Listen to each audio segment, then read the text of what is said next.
오늘 요한의 그 눈앞에 하늘이 열렸습니다. 그것을 통해서 영광을 입으신 주님의 모습을 보는데 그 영광 자체가, 그 모습 자체가 너무나도 영광스럽고 위엄과 능력 있는 모습이었습니다. 십자가에 달리신 주님이시지만 그분이 부활하시고 승천하신 이후에 어떤 권세와 위엄 가운데 있는지를 보여주는 대목이라고 말씀드릴 수 있겠죠.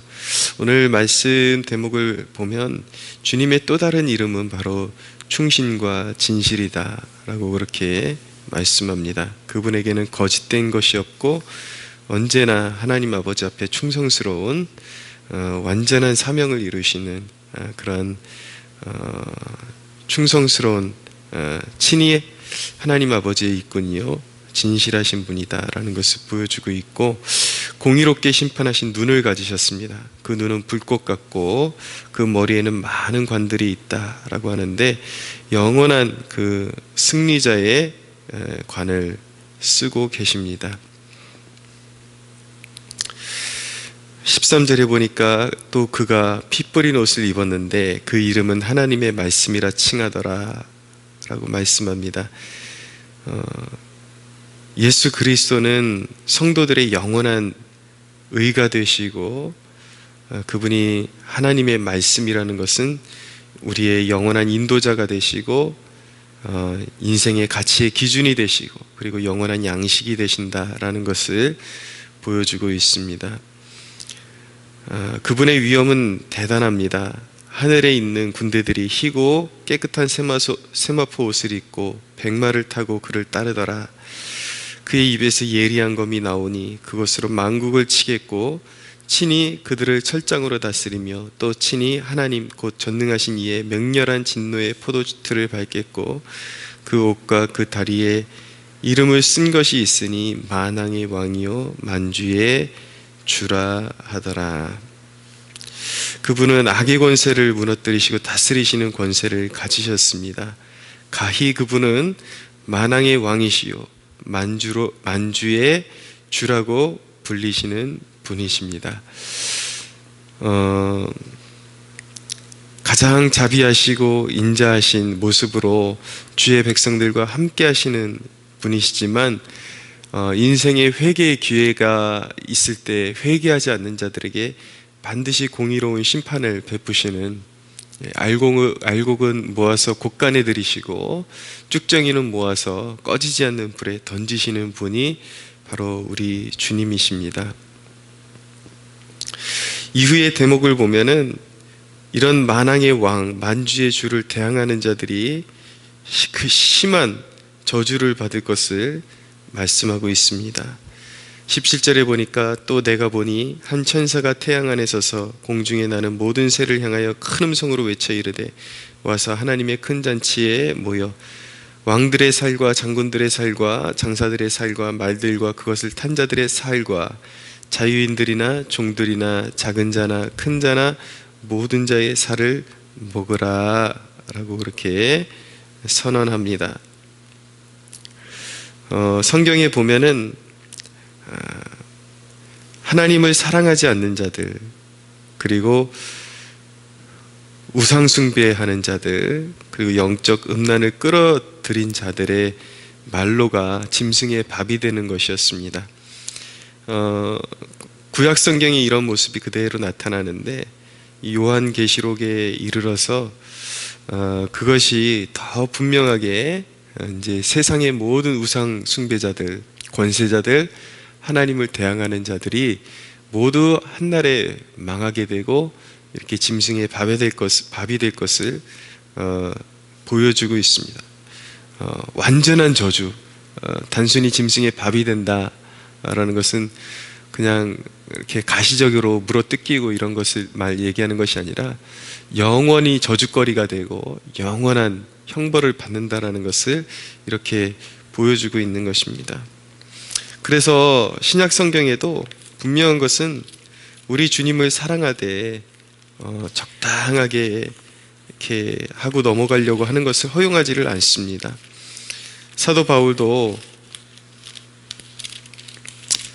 고린도전서 16장 22절에 보면 만일 누구든지 주를 사랑하지 아니하면 저주를 받을지어다.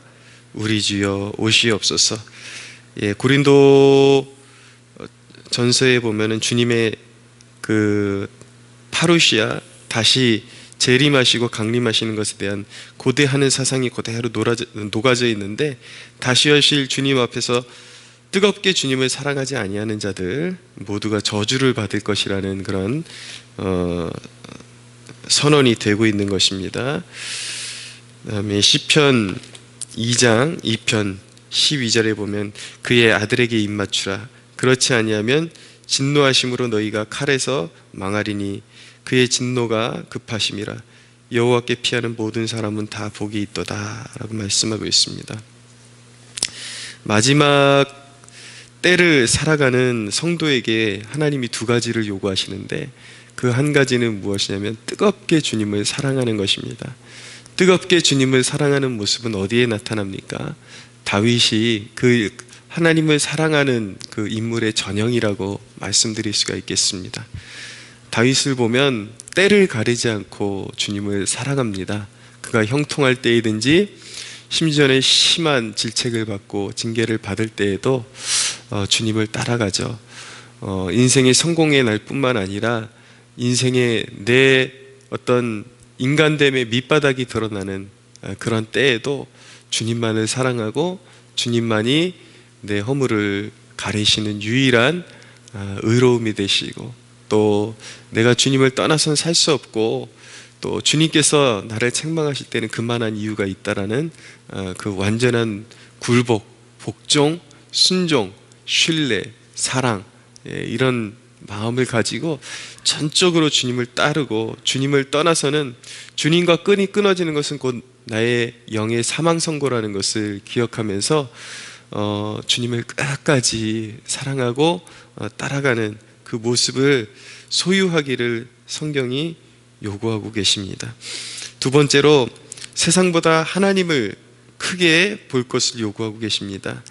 20절에 보면 이제 그동안 계속 세상 미혹하고 사람들을 죄악에 끌어들이고 음란하게 만들었던 그 권세, 짐승이 잡히고 그 앞에서 표적을 행하던 거짓 선지자도 함께 잡혔으니 이는 짐승의 표를 받고 그의 우상에게 경배하던 자들을 표적으로 미혹하던 자라. 이 둘이 산채로 유황불 붙는 못에 던져지고 그 나머지는 말탄 자의 입으로부터 나오는 검의 죽음의 모든 새가 그들의 살로 배불리더라 라고 말씀하고 있습니다. 이것이 세상의 말로인 것입니다. 세상의 권세, 화려함, 세상의 모든 하나님을 대항하고, 그리고 사람들로 하여금 하나님께 경배하지 못하게 방해했던 그 모든 미혹의 그 중심에 있던 세력들, 그 모든, 심지어는 미혹 당했던 자들까지 영원한 불못에 들어가게 되는 것입니다. 이것이 우리 진정으로 믿는 자들에게는 또 한편으로 경건한 두려움도 있어야 되겠지만 우리에게는 이것이 큰 위로가 되고 하나님의 백성들에게는 이것이 소망이 되어야 하는 것입니다. 이것이 바로 믿는 자들의 최후의 승리를 표현하는 대목이기 때문에 그런 것이죠. 어떤 일이 있어도 묵묵히 참고 믿음을 배반하지 않고 주님과 함께 걸어갔던 백성들에게 참된 승리가 보장되어 있다라는 것을 보여주고 있기 때문에 결코 우리가 세상 앞에 굴복할 이유도 없고 그래서는 안 되는 것입니다. 우린 주님과 함께 하기 때문에 이런 위대하신 왕이 우리와 함께 하시고 불꽃 같은 눈동자로 지켜주고 계시기 때문에 우리 인생의 한계에 매여 있을 것이 아니라 늘 기도하면서 불가능에 도전할 수 있는 것입니다. 그리고 또한 주님과 함께 하기 때문에 내 자신을 부인하고 십자가도 기쁨으로 질 수 있는 것입니다. 죽고자 하면 살 것이라고 하셨습니다. 내가 손해보는 것 같고 언제나 항상 어떤 불리한 입장에 있는 것 같지만 그런 것으로 분노를 삼지 않고 주님께 모든 것을 맡겨드리고 나아가면 주님이 반드시 그 세상 끝날에 정확한 잣대로 심판해 주시기 때문에 사실 그리스도인에게는 사실은 손해보는 일이 하나도 없는 것입니다. 그분께 믿고 맡기고, 때로는 분노가 올라오고 억울한 일도 생기고 그렇지만, 그렇기 때문에 주님이 오차가 없이 마지막 날에 다 갚아주시고 그 죄값대로 되는 것이 주님의 뜻이기 때문에 우리는 주님 안에서 선으로 악을 이기는 일에 힘쓰고 항상 선을 베푸는 일에 힘써야 하는 것입니다. 주님이 모든 일을 공의롭게 심판하시니 믿고 따르는 자들은 반드시 그분의 승리에 동참하게 될 것이라는 것을 이 아침에 꼭 기억하고 패배자의 영성을 씻어버리고 영원한 승리자가 되시는 주님과 함께 오늘도 그 능력을 힘입어 그 능력을 구하고 그 능력으로 덧입고 하루를 넉넉히 이겨내는 저와 여러분들이 되시기를 예수 그리스도의 이름으로 축복합니다.